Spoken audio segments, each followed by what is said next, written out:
Llamada a pista, episodio 50. Hola, muy buenas y bienvenidas y bienvenidos a Llamada a pista, el programa, el podcast en el que hablamos de ese desconocido deporte que es la esgrima. Este podcast está pensado por y para este extraño a la par que especial colectivo de seres humanos que decidimos no dedicarnos ni al fútbol, ni al baloncesto, ni al tenis, ni a ningún otro deporte conocido, y que por el contrario preferimos, en pleno siglo XXI, blandir la espada y enchufarnos a la pista.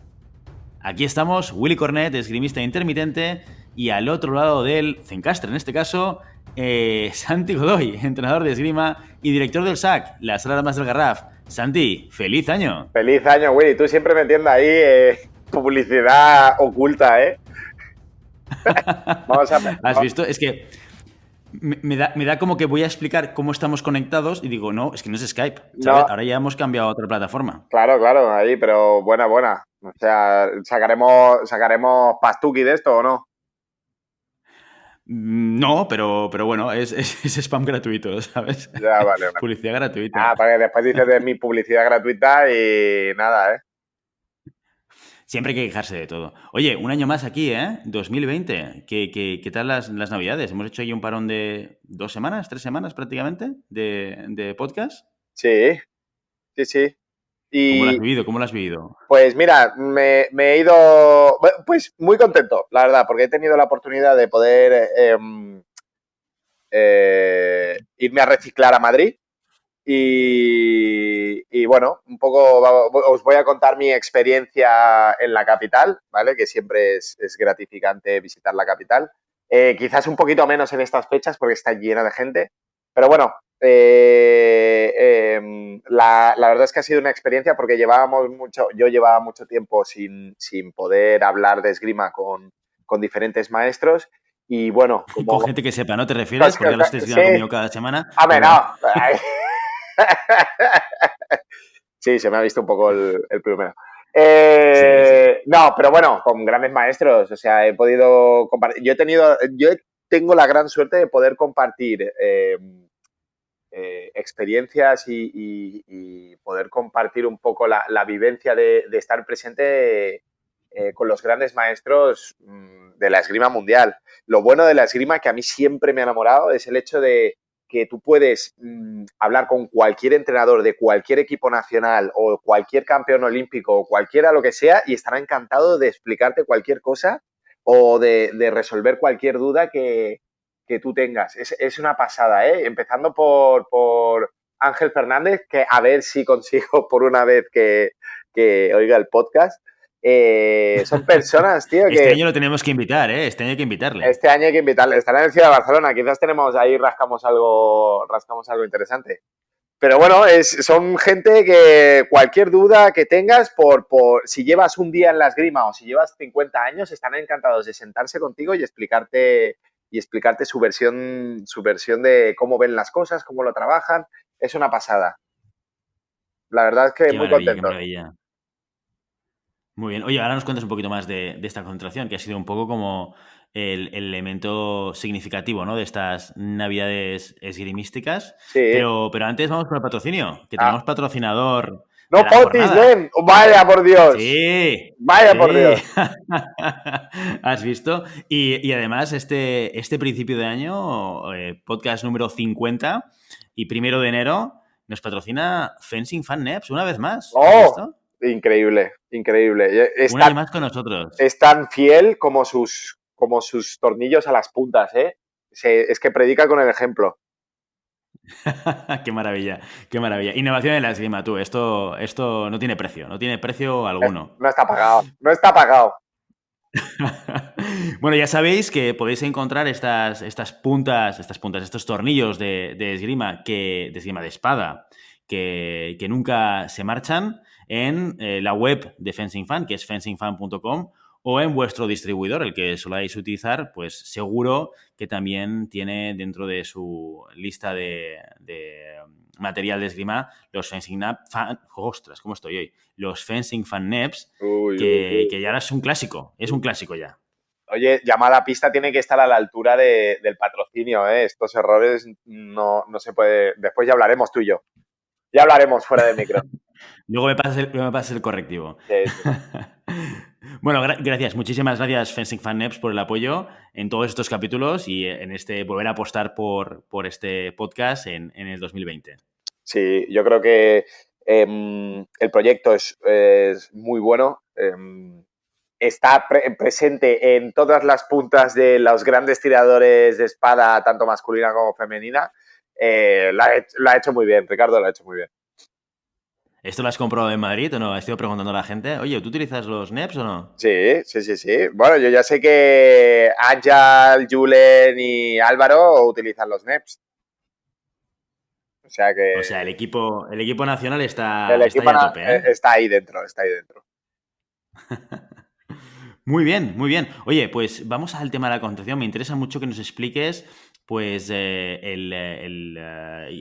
es exactamente esto? Porque yo me enteré cuando me dijiste, oye, que me voy a Madrid y tal, hay una concentración, y luego me contaste que os habéis pasado 4 días prácticamente de sol a sombra Sí.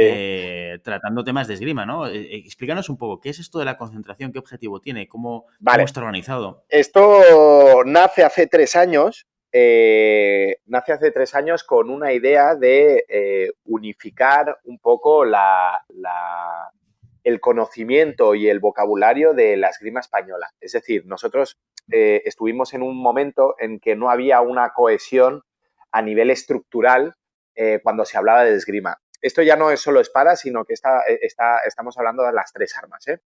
Entonces, había un problema, que el problema era de la comunicación. Sobre todo cuando quieres compartir ideas o cuando quieres un poco trabajar con alumnos que no son tuyos, había un fallo en la comunicación porque la manera de expresarnos era diferente dependiendo de quién te entrenara, de dónde entrenaras, bueno, un poco lo que suele pasar, ¿no? Que no había como una escuela central que rigiera un poco el camino a seguir de todas las disciplinas. ¿Qué pasa?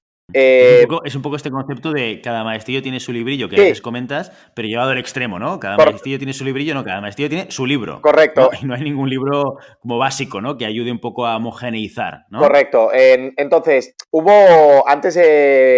para los Juegos Olímpicos de Barcelona 92, se trajeron diferentes maestros para las diferentes armas que prepararan a los equipos nacionales para los Juegos Olímpicos, ¿no? Y se quedó como eso. Por ejemplo, en el caso que tengo más cercano, ¿no?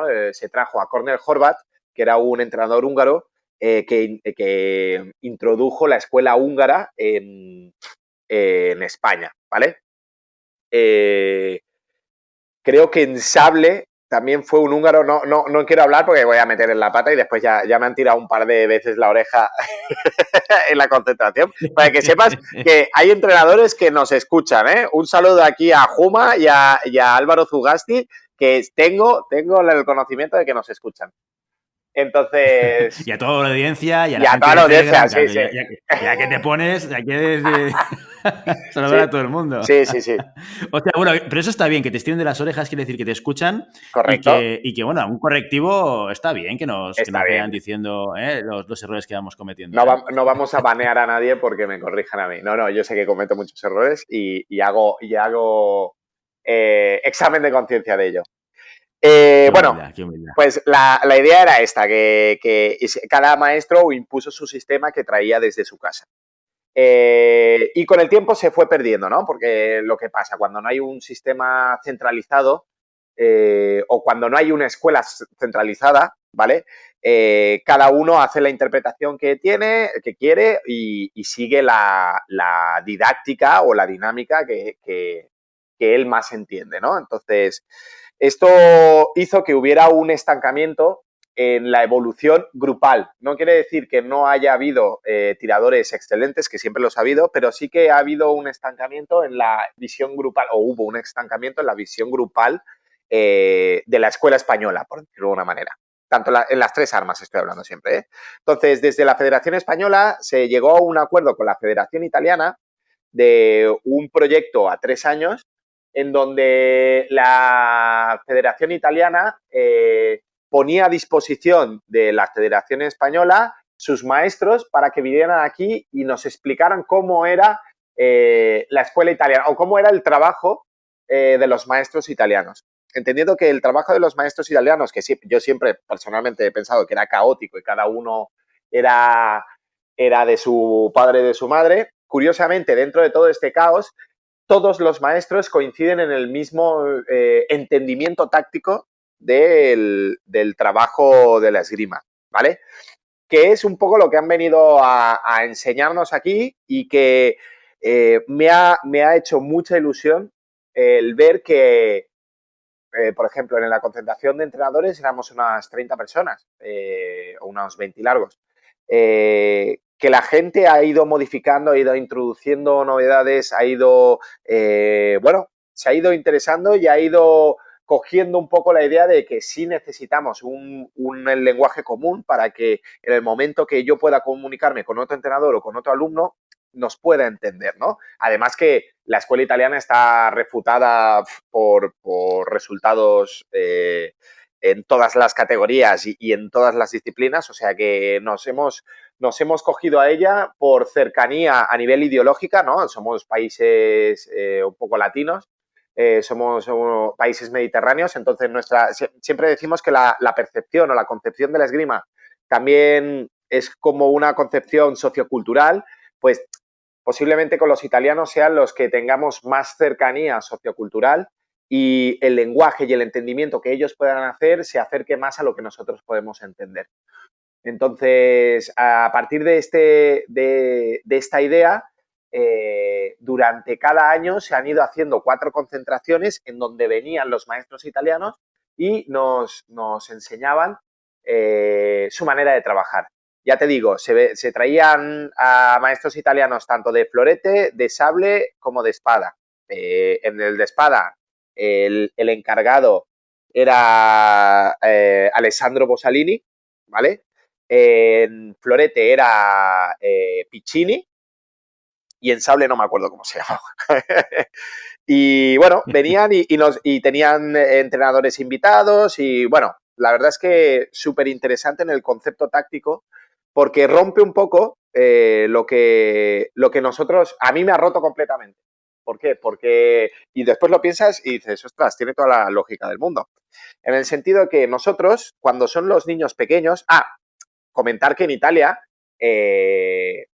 un entrenador de campeón del mundo, como puede ser el Paolo Pizzo, ¿sí? En su sala entrena desde los niños de 6 años hasta Paolo Pizzo. O sea que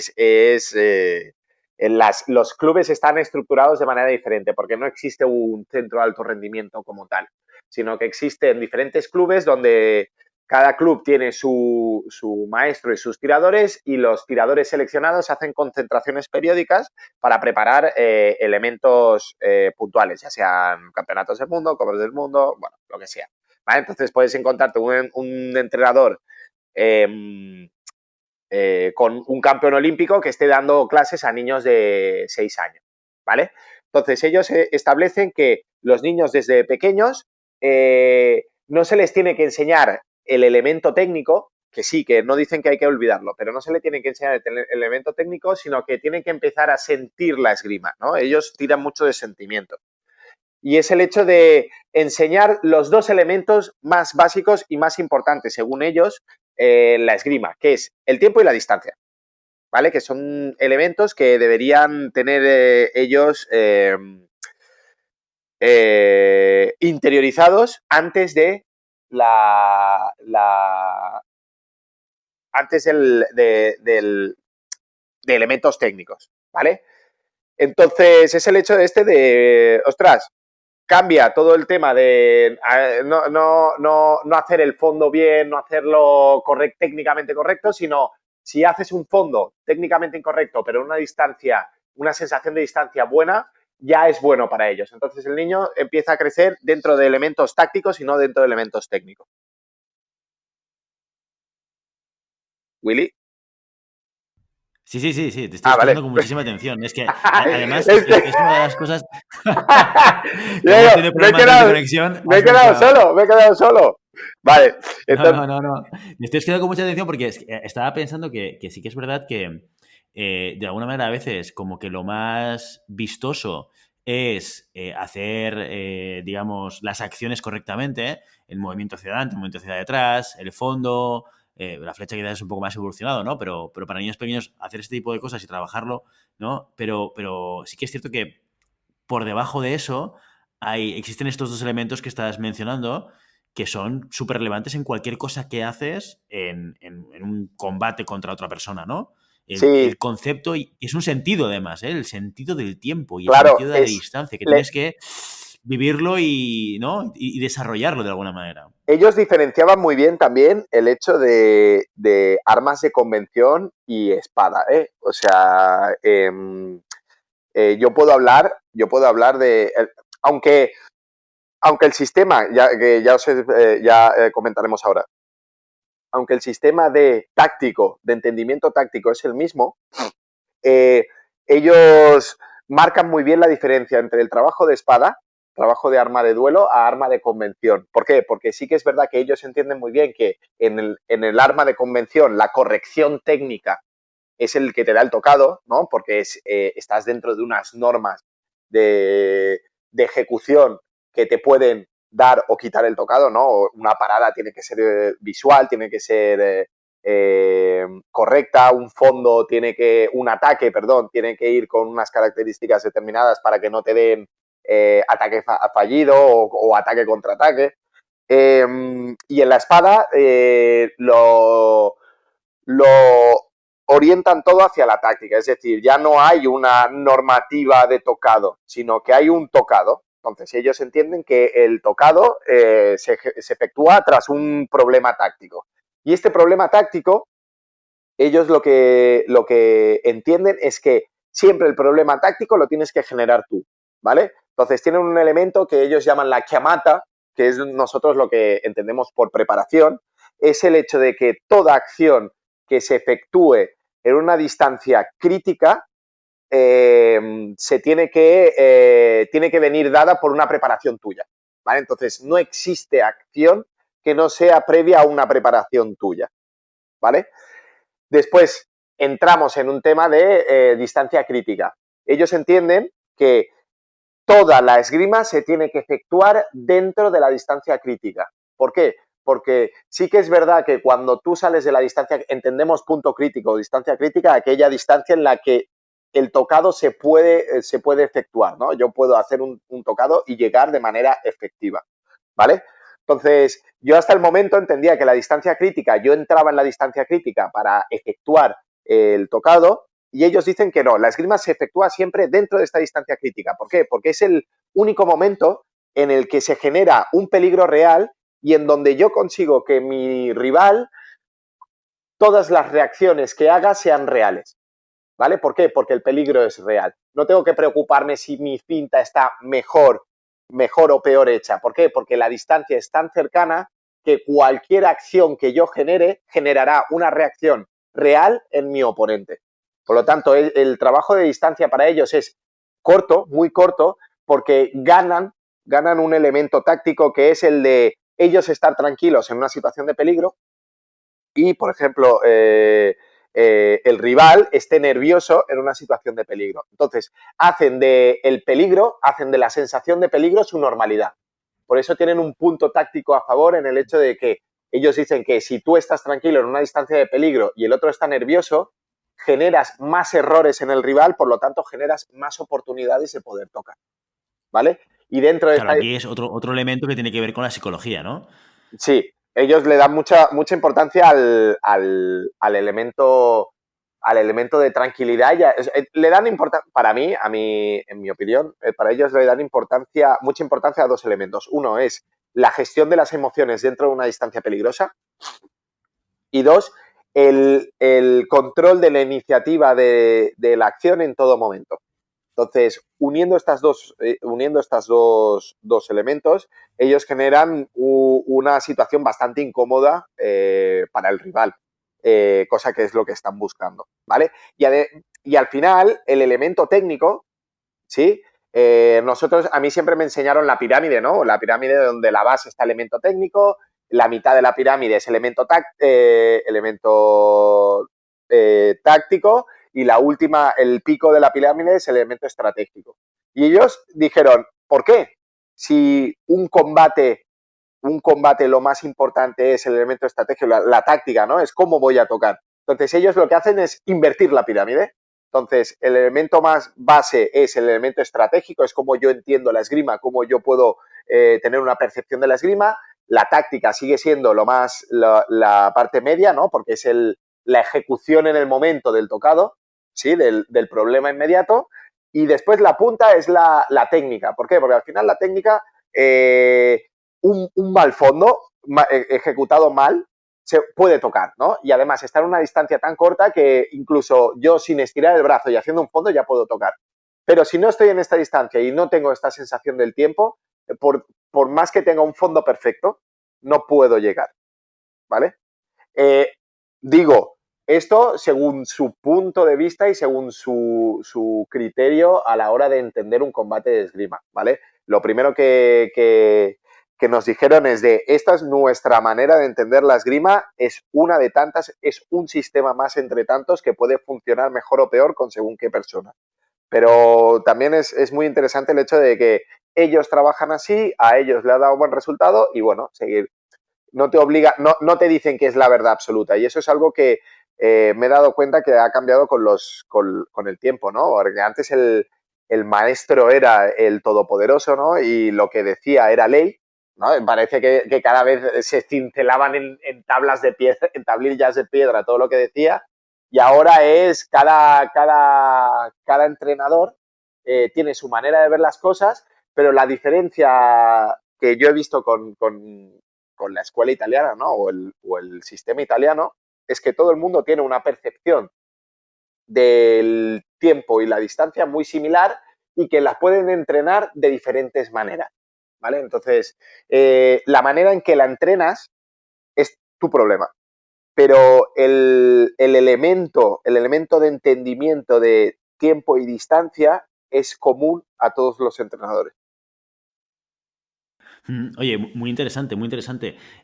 Todo lo que estás comentando, además, es como darle un poco lo que decías, ¿no? La vuelta a la tortilla y ver esto desde otra perspectiva. Me gusta mucho ese concepto de esto no está grabado en fuego, ¿no? Que tiene Sí, mucho sentido, porque al final todo en general en la vida estamos evolucionando hacia entender que las cosas son mucho más pues dependientes de muchos factores y que no hay un método, sino hay métodos para momentos, ¿no?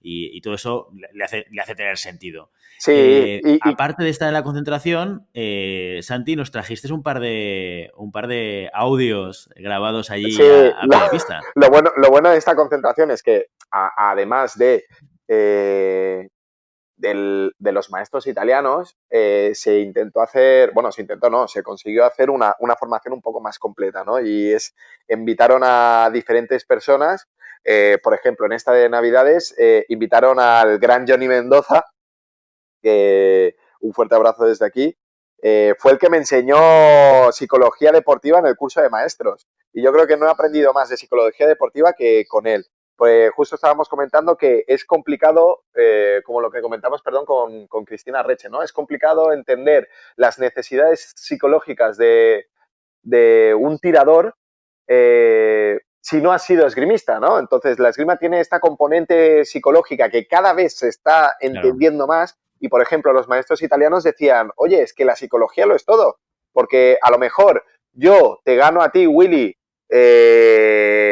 te gano a ti a un combate a 5 y el siguiente combate me ganas tú a mí, ¿sabes? Es que no, y la esgrima es la misma, entonces, no, esta componente psicológica es muy importante. ¿Por qué? Porque es lo que te va a dar la base y el sustento de todo tu desarrollo táctico, de tu desarrollo de problemas dentro de la pista. Y hay veces que los problemas en diferentes momentos lo vemos de diferentes maneras. Y algunas pueden ser más acertadas y otras no. Entonces, Johnny lo que nos orientó, que es lo que le comenté después en el audio, es un poco qué necesidades o qué características tenía que tener un tirador o qué puntos tenía que controlar un tirador a la hora de desarrollarse, por ejemplo, en una competición. ¿Vale? Entonces, no, como ya veremos, nos cuenta los 4 puntos que la verdad es que a mí me abrieron una ventana al cielo porque ostras, parecen cosas súper obvias pero que pasamos por alto. Y una de ellas, que es lo que comentamos el otro día cuando hacíamos tu análisis, era del control de activación. Entonces, nuestro control de activación es básico a la hora de entrar en un combate. Entonces, bueno, la verdad es que es interesante el audio. Bueno, no hagas más spoiler y si te parece lo ponemos y que lo pueda escuchar todo el mundo. ¿De Perfecto. acuerdo? Perfecto. Audio dentro. ¿Ah, sí? ¿Todo? Si ya lo has hecho. Pero ¿en serio? Hola, ¿De Johnny. verdad? Que sí, coño. María. Para el podcast. Bueno, Johnny, aquí te tenemos en la concentración de la Española de Madrid. Y bueno, Johnny es un psicólogo que es como la extraña concepción del psicólogo y esgrimista, ¿no? Que cuesta mucho. Sí. Entonces siempre estábamos hablando de la preparación de un esgrimista a nivel psicológico. Me gustaría preguntarte qué elementos consideras imprescindibles para la preparación de una persona, ya no te digo competición internacional, sino una persona que quiera trabajar 4 puntos o 3 puntos muy marcados de mejorar su percepción del combate, su percepción de la competición. Pues mira, yo empezaría trabajando el control de la activación, el saber entrar en la zona tanto mental como física en la que yo rindo mejor en un asalto. Lo puedo controlar a través de las pulsaciones, con los ejercicios que hago antes del asalto. En segundo lugar, trabajaría la atención y la concentración durante los entrenamientos, porque es un aspecto que voy a usar en el asalto continuamente. En tercer lugar, trabajaría la toma de decisiones, entrenaría tomar decisiones durante la semana, porque es otro proceso que voy a usar continuamente en la competición. Y por último, vería aspectos que mejoren mi motivación y mi confianza de cara a la competición. Y dentro ¿cuál crees que sería el peso de todo este trabajo dentro del ambiente de competición? Ya no digo dentro del entreno en sí, sino dentro de la competición, dentro del elemento competitivo. ¿Cuál crees que sería el peso del trabajo psicológico en relación a la importancia que tiene en la competición? Creo que el peso de la psicología en la competición es tan importante como el aspecto técnico, como el aspecto táctico o como el aspecto físico, ¿no? Si concebimos al deportista como una mesa de 4 patas, si el deportista no tiene las 4 patas bien asentadas o bien desarrolladas y bien trabajadas, esa mesa no va a soportar el peso que se le ponga encima, ¿no? La presión de un asalto duro, las expectativas, etcétera, ¿no? Por eso yo puedo tener la mejor técnica, la mejor táctica y el mejor físico del mundo, que si de repente mi cabeza me dice no puedes, es muy complicado. ¿No? Y al revés, mi cabeza puede decir tú puedes, eres el mejor, eres una máquina, pero si tácticamente me equivoco, voy a perder el asalto, o técnicamente no sé hacer paso fondo, no voy a poder ejecutarlo, aunque sea el rol adecuado, aunque tenga mucha confianza y aunque físicamente esté en forma, ¿no? Claro. Entonces están todos interrelacionados, todos son muy importantes, y el desarrollo integral y continuo de cada uno pues es clave. Y por último, ¿se puede trabajar todos esos elementos? Siempre estamos hablando del intrusismo, ¿no? Estamos hablando que un entrenador de esgrima enseña esgrima, un preparador físico prepara el cuerpo. Es obligatorio, es decir, ¿hasta qué punto deberíamos confiar en un profesional o poder utilizar el recurso de un profesional como un psicólogo deportivo? ¿Y hasta qué punto podemos nosotros trabajarlo por nuestra cuenta? Es decir, el tema motivacional sí que entiendo que es un tema más de coaching y tal, pero estos elementos propios de la psicología, obligatoriamente trabajarlos con un psicólogo. Sí, yo en este sentido soy bastante estricto en la psicología para los psicólogos, ¿no? Pero el entrenador es una parte que influye muchísimo en el desarrollo psicológico del tirador, en cómo afronta las competiciones psicológicamente. Entonces, el entrenador tiene que ser consciente de esa influencia, creo que tiene que formarse en eso, tiene que saber hasta dónde llega, hasta dónde no llega, donde no llegue a intentar formarse o recurrir a la ayuda de un profesional, ¿no? En el caso para trabajar con los tiradores, lo ideal, aunque siempre es muy difícil, es un trabajo multidisciplinar, ¿no? Y coordinado Si vemos que es muy importante el desarrollo integral de los 4 ámbitos que componen a un deportista, es muy importante el trabajo en equipo para el desarrollo de esos 4 ámbitos, ¿no? Que el preparador físico sepa qué se está trabajando a nivel técnico y táctico para potenciarlo, ¿no? Si yo estoy trabajando el rol, el entrenador, ¿no?, está trabajando el rol contraofensivo y está planteando acciones tácticas contraofensivas. Bien, pues el preparador físico en ese momento a lo mejor tiene que combinar su trabajo para trabajar la explosividad del deportista.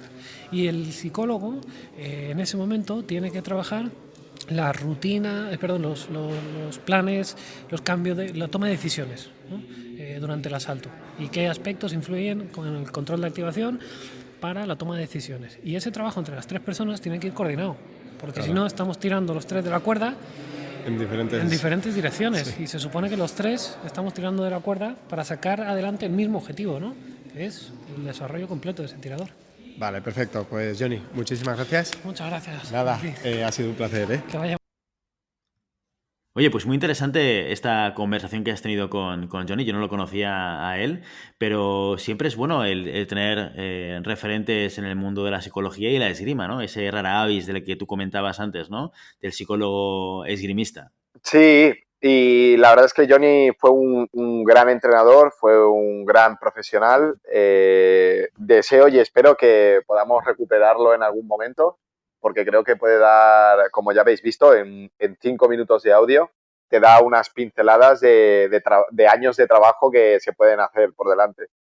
Entonces, bueno, yo creo que es esto, has visto la importancia que le da él al final del trabajo psicológico, que es lo que decimos nosotros siempre. O sea, el trabajo psicológico tendría que ser tan importante como la preparación física o como el trabajo de esgrima, porque visto lo visto, la psicología dentro de un combate, y no hablamos de psicología en plan de solo de no ponerme nervioso, no solo de control de las emociones, también fíjate que hay un control del pensamiento negativo, un control de la activación, son muchos elementos que se pueden englobar dentro de la psicología que, poniendo referente otra vez a la preparación física, a que no solo hacemos pesas de piernas, porque las pesas de piernas me van a dar fuerza, pero esa fuerza la tengo que transformar en fuerza explosiva, no por hacer muchas pesas voy a conseguir un buen fondo, sino que después de esas pesas tiene que venir un trabajo de transformación a fuerza explosiva, tengo que hacer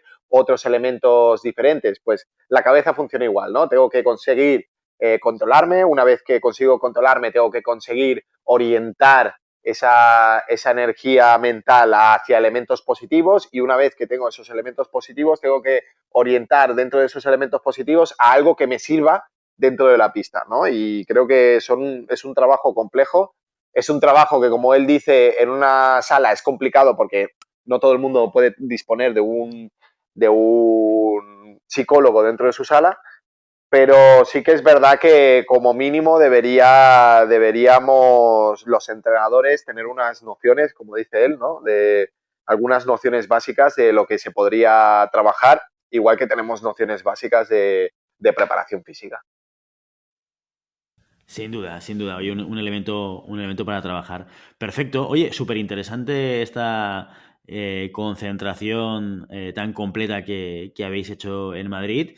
Estamos en el 2020, esto ya es año olímpico, competiciones a tope. Este fin de semana, hoy mismo, ya van a empezar alguna de ellas y vamos a ir cargaditos, ¿eh? Este fin de semana hay Copa del Mundo en Alemania, de espada masculina, en La Habana de espada femenina, en Polonia de florete femenino, en París de florete masculino y en Montreal de sable masculino y femenino. Y este es un Grand Prix de Montreal, con lo cual aquí reparten unos poquitos puntos más. Con lo cual habrá que estar muy atentos a lo que pasa este fin de semana. Y la semana que viene tendremos con nosotros a Maribel para hacer el review de qué está pasando con el Road to Tokio. Genial, estupendo. Fantástico, muy bien. Oye, pues Santi, hasta aquí nuestro episodio de hoy. Como siempre, queremos invitaros a que os pongáis en contacto con nosotros, nos deis vuestra opinión y nos digáis si queréis que hablemos de algún tema concreto o si tenéis alguna pregunta. Lo podéis hacer siempre a través de la página web llamadapista.com/contacto o a través de las redes sociales. Estamos en Facebook, estamos en Twitter. No, en Twitter no estamos. Estamos en Facebook, estamos en Instagram y estamos en Telegram, que tenemos un grupo en el que se van compartiendo cosas muy interesantes y diferentes elementos de concentración que se están llevando a cabo en diferentes sitios, con lo cual, si no estás en Telegram, yo te recomiendo que te apuntes al grupo. Si no estás en Telegram, no eres nadie. Ya estás tardando, ¿no? Y si el contenido de este podcast te gusta, no te olvides suscribirte, compartir este episodio en cualquier red social, darnos 5 estrellas en iTunes y comentar lo que quieras, tanto en Spotify como en iVoox. Muchas gracias por todo, por tu tiempo, por tu atención, por tu interés en este maravilloso deporte que es la esgrima. Nos escuchamos la semana que viene. Hasta entonces. Adiós.